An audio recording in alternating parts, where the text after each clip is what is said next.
राजनीति विज्ञान के BA द्वितीय वर्ष के प्रथम प्रश्न पत्र प्रमुख राज्य व्यवस्थाओं के अंतर्गत आज मैं आपको संयुक्त राज्य अमेरिका के संविधान के अंतर्गत अमेरिका की संघीय व्यवस्था के बारे में महत्वपूर्ण जानकारी देने जा रही हूँ।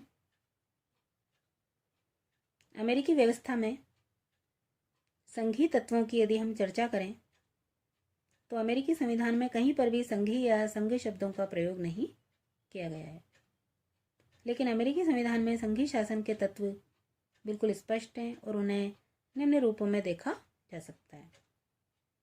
सर्वप्रथम है प्रभुत्व शक्ति का दोहरा प्रयोग।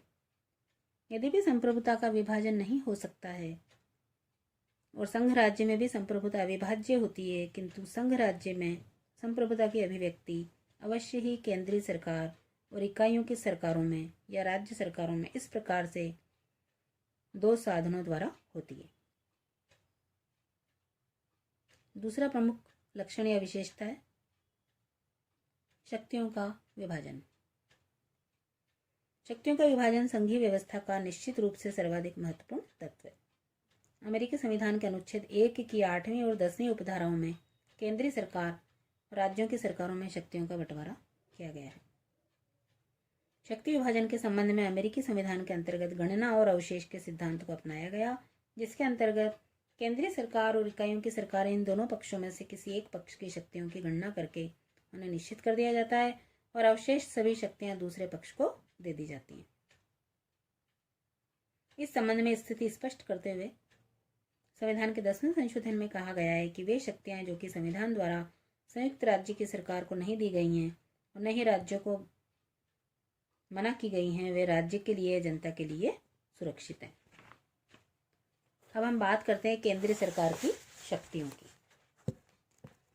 संविधान के प्रथम अनुच्छेद की 8वीं उपधारा में कांग्रेस अर्थात केंद्रीय सरकार को निम्न विषयों के संबंध में शक्तियां प्रदान की गई हैं: कर लगाने, विदेशों से व्यापार का नियमन करने, संयुक्त राज्य अमेरिका की साख पर ऋण लेना, संयुक्त राज्य अमेरिका में विदेशियों द्वारा नागरिकता प्राप्ति, मुद्रा का निर्माण, नकली मुद्रा बनाने, नोट छापने के लिए दंड विधान, डाक तार की व्यवस्था करना, विज्ञापन और उपयोगी कलाओं को उन्नत करना, सर्वोच्च न्यायालय के अधीन अन्य न्यायालयों का गठन करना, समुद्री डाकुओं और लुटेरों के विरुद्ध और अंतर्राष्ट्रीय कानून का उल्लंघन करने वालों को सजा देने के लिए कानून की व्यवस्था करना, युद्ध की घोषणा करना,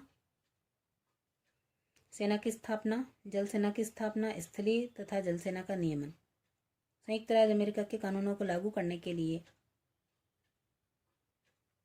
शस्त्रीकरण और अनुशासन के लिए नियम बनाना, संघीय जिले का निर्माण करना और उपयुक्त शक्तियों की क्रियान्विति हेतु सभी आवश्यक और उचित कानूनों का निर्माण करना। 8वीं उपधारा के अंतिम शब्दों में केवल कांग्रेस को उपयुक्त शक्तियों की क्रियान्विति हेतु आवश्यक और उचित कानूनों का निर्माण करने की जो शक्ति दी गई, उसकी व्याख्या करते हुए सर्वोच्च न्यायालय ने निहित शक्तियों के सिद्धांत को जन्म दिया और आज केंद्रीय सरकार को संविधान में वर्णित उपयुक्त विषयों के अतिरिक्त कुछ अन्य विषयों में भी निहित शक्तियां प्राप्त है और ये विषय इस प्रकार हैं: बैंक और अन्य कॉरपोरेशन स्थापित करना, सड़कें, स्कूल, स्वास्थ्य, बीमा आदि पर खर्च करना, सैनिक व अन्य शिक्षणशालाएं खोलना, विद्युत उत्पादन करना और कृषि का संचालन करना और उसे सहायता देना।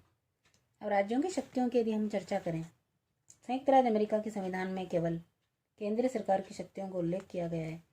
शेष सभी शक्तियां जो संविधान द्वारा राज्यों के लिए निषिद्ध नहीं है, राज्यों को प्रदान की गई हैं।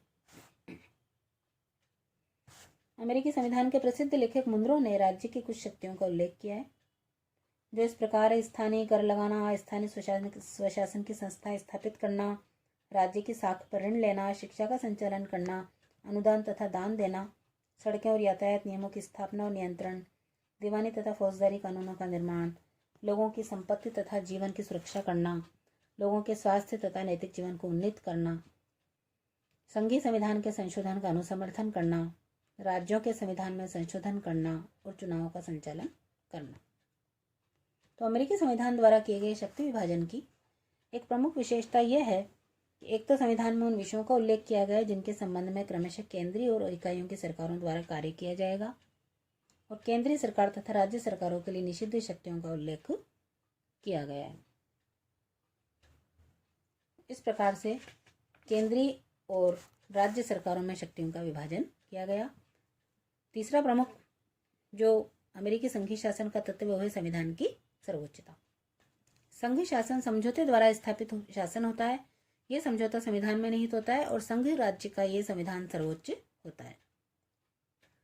अगला प्रमुख तत्व है न्यायपालिका की सर्वोच्चता। सभी संघात्मक राज्यों के अंतर्गत एक सर्वोच्च न्यायालय की व्यवस्था भी की गई है, जिसका कार्य संविधान की व्याख्या और रक्षा करना होता है। अगली प्रमुख विशेषता है दोहरी नागरिकता। दोहरी नागरिकता का तात्पर्य है कि प्रत्येक व्यक्ति केंद्रीय सरकार का तथा उस राज्य सरकार का नागरिक होगा जिसमें वह रहता है। अगली प्रमुख विशेषता है तत्व है कि संघीय व्यवस्थापिका के द्वितीय सदन में इकाइयों को समान प्रतिनिधित्व। केंद्रीय व्यवस्थापिका के द्वितीय सदन में प्रतिनिधित्व संघीय आधार पर प्रदान किया जाना चाहिए, जनसंख्या के आधार पर नहीं। अगला महत्वपूर्ण बिंदु है कि राज्यों की प्रादेशिक अखंडता अनुलंघनीय। संघ राज्य का एक सिद्धांत यह माना जाता है कि संघ को इकाइयों के क्षेत्र में परिवर्तन करने का अधिकार नहीं होना चाहिए। संयुक्त राज्य अमेरिका के संविधान में ऐसा ही किया गया है। संविधान के अनुच्छेद 4 की उपधारा 3 में स्पष्ट कहा गया है कि कांग्रेस नवीन राज्यों को संघ में प्रवेश दे सकेगी, परंतु कोई नया राज्य दूसरे राज्य के क्षेत्राधिकार में स्थापित नहीं किया जाएगा। न ही 2 या अधिक राज्यों या उनके भागों को मिलाकर उन राज्यों के विधानमंडल तथा कांग्रेस की सहमति के बिना किसी नवीन राज्य का निर्माण किया जा सकता है। इसका तात्पर्य यह है कि राज्य की सीमाओं में उनकी सहमति से यह परिवर्तन किया जा सकता है। इन सबके अतिरिक्त अमेरिकी संघ की इकाइयों को संविधान संशोधन संबंधी कार्य के विषय में पूरी शक्ति भी प्राप्त है। अमेरिका में संघीय शासन संघीय संविधान से अलग राज्यों के अपने अलग अलग संविधान हैं। इस विवेचन के आधार पर हम कह सकते हैं कि अमेरिकी संविधान के द्वारा न केवल एक संघ राज्य वरन एक आदर्श संघ की स्थापना भी की गई है। धन्यवाद।